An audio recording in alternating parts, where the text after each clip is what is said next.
सुप्रभात प्यारे बच्चों। मैं डॉक्टर दीपा द्विवेदी, प्रवक्ता हिंदी, केश कुमारी राजकीय बालिका इंटर कॉलेज सुल्तानपुर से आप सबका अपने इस वीडियो क्लास में स्वागत करती हूँ। बच्चों, हमारी भारतीय संस्कृति में यह परंपरा है कि हम किसी भी कार्य की शुरुआत ईश्वर वंदना से करते हैं और संस्कृत साहित्य में इस परंपरा का पालन आज भी हो रहा है और इसी परंपरा का पालन करते हुए हम लोग आज हिंदी विषय के अंतर्गत संस्कृत खंड का प्रारंभ वंदना नामक पाठ से कर रहे हैं। इसका संदर्भ जान लीजिए बच्चों। प्रस्तुत श्लोक हमारी पाठ्य पुस्तक हिंदी के संस्कृत खंड के अंतर्गत वंदना नामक पाठ से लिया गया है। पहला श्लोक है, तेजो असि तेजोमयि देहि, वीर्यमसि वीर्यमयि देहि, बलमसि बलमयि देहि, ओजो असि ओजोमयि देहि। तेजो असि तेजोमयि देहि। हे ईश्वर, तुम तेजो असि, तेज स्वरूप हो, तेजोमयि देहि, मुझ में भी तेज धारण कराओ। वीर्यमसि वीर्यमयि देहि। हे ईश्वर, तुम वीर्यमसि अर्थात पराक्रम स्वरूप हो, वीर्यमयि देहि, मुझ में भी पराक्रम धारण कराओ। बलमसि बलमयि देहि। हे ईश्वर, तुम बल स्वरूप हो, बलमयि देहि, अतः मुझ में भी बल धारण कराओ। ओजो असि ओजोमयि देहि। हे ईश्वर, तुम ओज स्वरूप हो अर्थात सामर्थ्यवान हो, मुझ में भी ओज धारण कराओ या मुझ में भी सामर्थ्य का संचार कराओ। अर्थात इस श्लोक में भक्त शक्ति स्वरूप परमेश्वर से प्रार्थना करते हुए वरदान स्वरूप बल, तेज एवं पराक्रम मांगता है। दूसरा श्लोक है, अस्तो मां सद्गमय, तमसो मां ज्योतिर्गमय, मृत्योर्मां मृतम गमय। हे ईश्वर, अस्तो मां सद्गमय, तुम मुझे बुराई से अच्छाई की ओर ले जाओ। तमसो मां ज्योतिर्गमय, अज्ञान रूपी अंधकार से, तमस अर्थात अज्ञान रूपी अंधकार, तो अज्ञान रूपी अंधकार से ज्योतिर्गमय, ज्ञान रूपी प्रकाश की ओर ले जाओ। मृत्योर्मां मृतम गमय, मुझे मृत्यु से अमरता की ओर ले जाओ। अर्थात इस श्लोक में भक्त ईश्वर से ज्ञान एवं अमरत्व का वरदान मांगता है।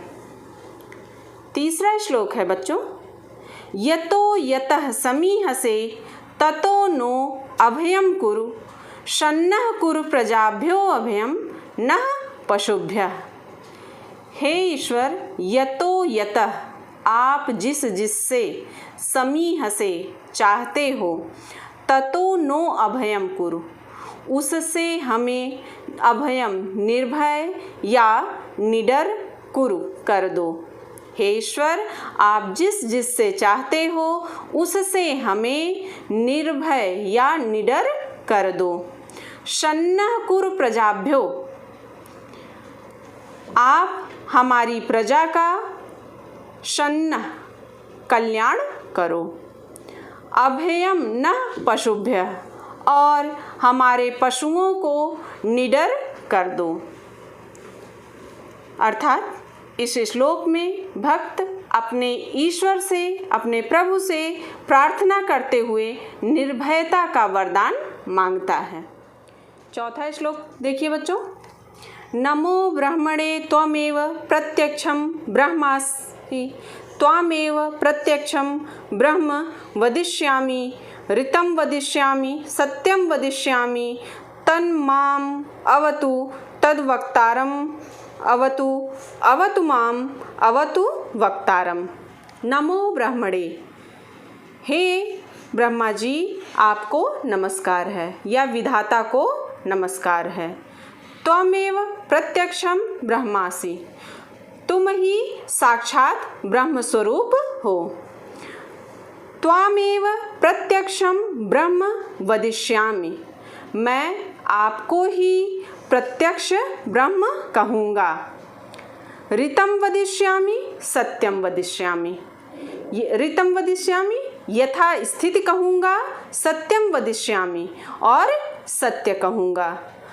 तन् मावतु तद वक्तारम अवतु, वह विधाता मेरी रक्षा करें। तद वक्तारम अवतु, वह ब्रह्म की स्तुति करने वाले वक्ता की रक्षा करें।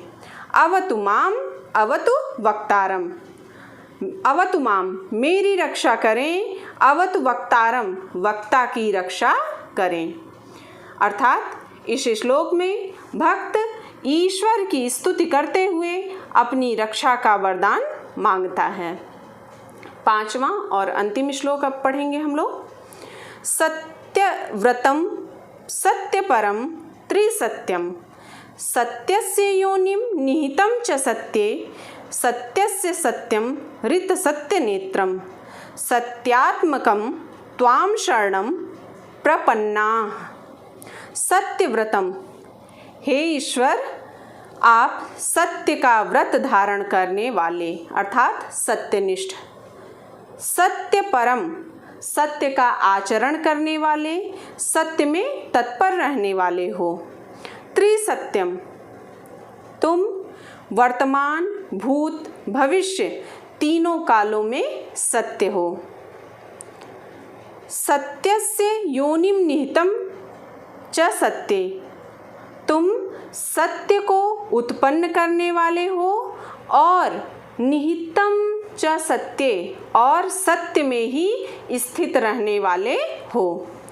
सत्यस्य सत्यम ऋत सत्य नेत्रम, हे ईश्वर, तुम सत्य के भी सत्य अर्थात पंच महाभूतों अर्थात क्षिति, जल, पावक, गगन, समीर के नाश होने पर भी स्थिर रहने वाले सत्य हो।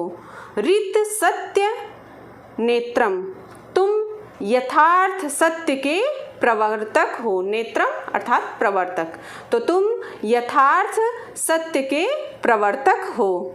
सत्यात्मकं त्वां शरणं प्रपन्नाः, हे ईश्वर, हम आपकी शरण को प्राप्त हुए हैं।